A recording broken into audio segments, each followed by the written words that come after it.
Hello friends, welcome back to your channel Class Lake. இன்னைக்கு நம்ம cooperative exam preparation வீடியோவில் சிலபஸோட நெக்ஸ்ட் டாபிக்கான மெக்லகன் கமிட்டி ஆன் கோஆபரேஷன் 1914 தான் பார்க்க போகிறோம். ஸோ வீடியோக்குள்ளே போகிறதுக்கு முன்னாடி நம்ம சேனலை மறக்காமல் சப்ஸ்கிரைப் பண்ணிக்கோங்க. அப்போ தான் நம்ம போடுற வீடியோஸ் உங்களுக்கு உடனே வரும். நம்ம ப்ரீவியஸாக வந்து ஃபெட்ரிக் நிக்கல்சன் ரிப்போர்ட் ஃபைன் ராஃபன்ஸ் அண்ட் 1895 அண்ட் 1897 வீடியோ வந்து பார்த்துருந்தோம். ஸோ அதோட நெக்ஸ்ட் டாப்பிக்காக இந்த மெக்லகன் கமிட்டி ஆன் கோஆபரேஷன் 1914.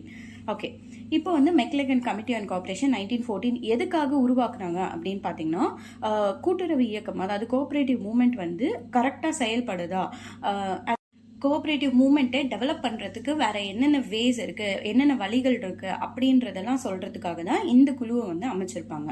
ஓகேங்களா? ஸோ இந்த குழுவோட பேர் சர் மெக்லகன் கமிட்டி, அதாவது கமிட்டி ஆன் கோஆபரேஷன் அப்படின்னு சொல்லுவோம். என்ன வருஷம் அப்படின்னு பார்த்தீங்கன்னா 1914. ஓகேங்களா? Fine.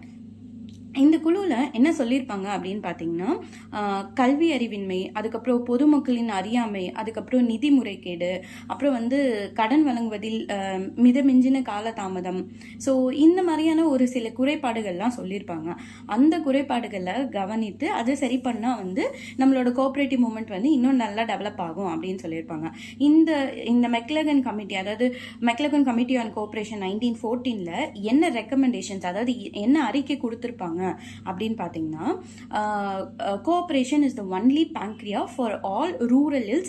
It has taken strong roots in the soil அப்படின்னு சொல்லியிருப்பாங்க. ஸோ கொஷின்ஸ் வந்து இப்படி கேட்பாங்க. இந்த ஸ்டேட்மெண்ட் கொடுத்துட்டு இது எந்த கமிட்டியில் சொல்லியிருக்காங்க, அப்படி எந்த கமிட்டியோட ரெக்கமெண்டேஷன் இது அப்படின்னு கேட்பாங்க. ஓகேங்களா?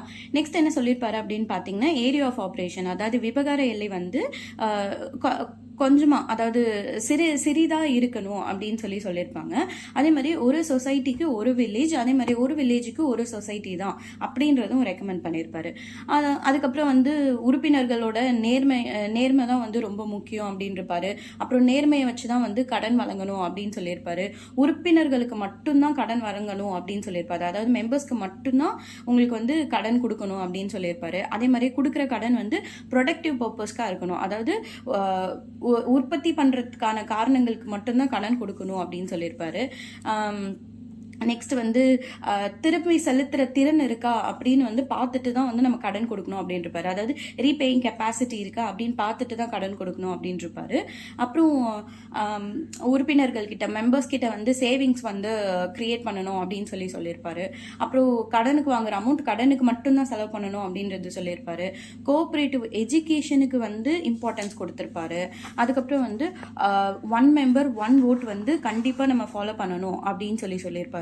அப்புறம் கௌரவத்தன்மை கொண்ட நிர்வாகம், அதாவது ஹானரரி மேனேஜ்மெண்ட் அப்படின்னு சொல்லுவோம். ஸோ அது வந்து இதில் சொல்லியிருப்பாரு. அண்ட் அதே மாதிரி 3 tier ஸ்ட்ரக்சர் வந்து இவர் ரெக்கமெண்ட் பண்ணியிருப்பாரு. அதாவது அப்பெக்ஸ் லெவலில் வந்து இதுவும், நெக்ஸ்ட் கீழே வந்து சென்ட்ரல் லெவலில், அதுக்கு கீழே வந்து பிரைமரி லெவலில் பேஸும் வந்து கொடுத்துருப்பாரு. ஸோ இதில் இவ்வளோதான் இவரோட அறிக்கையில் வந்து சொல்லியிருப்பாரு. ஓகேங்களா? ஸோ இந்த அறிக்கையில், அதாவது இந்த கமிட்டியே இவ்வளோதான் முடிஞ்சிருச்சு. இந்த கமிட்டியில் உங்களுக்கு என்ன மாதிரி கொஷின்ஸ் கேட்பாங்க அப்படின்னு பார்த்தீங்கன்னா, ஃபர்ஸ்ட் வந்து 1 member 1 vote வந்து எந்த கமிட்டியோட ரெக்கமெண்டேஷனில் சொல்லியிருந்தாங்க அப்படின்னு கேட்கலாம். இல்லை ஹானரரி மேனேஜ்மெண்ட் வந்து எந்த கமிட்டியோட ரெக்கமெண்டேஷனில் இருந்துச்சு அப்படின்னு கேட்கலாம். இல்லைன்னா வந்து யார் வந்து 3 அடுக்கு முறையை வந்து பரிந்துரை செய்தாங்க அப்படின்னு கேட்கலாம். 3 அடுக்கு முறையில் பிரைமரி வந்து பேஸ் லெவலா, இல்லை சென்ட்ரல் லெவலா, மிடில் லெவலா அப்படின்னு கேட்கலாம். இதில் வந்து பிரைமரி வந்து பேஸ்லையும், சென்ட்ரல் கோஆபரேட்டிவ் பேங்க்ஸ் வந்து மிடில் டயர்லையும், ப்ராவின்ஸ் அண்ட் பேங்க் வந்து அப்பெக்ஸ் லெவல்லையும் வந்து சொல்லியிருப்பாரு. அந்த மாதிரி. அப்புறம் கோஆபரேட்டிவ் எஜுகேஷன் யார் வந்து முக்கியத்துவம் கொடுத்தாங்க அப்படின்னு கேட்பாரு. ஸோ இதெல்லாம் வந்து இந்த கொஷின்லேருந்து கேட்கக்கூடிய, அதாவது இந்த டாபிக்லேருந்து கேட்கக்கூடிய கொஷின்ஸ்.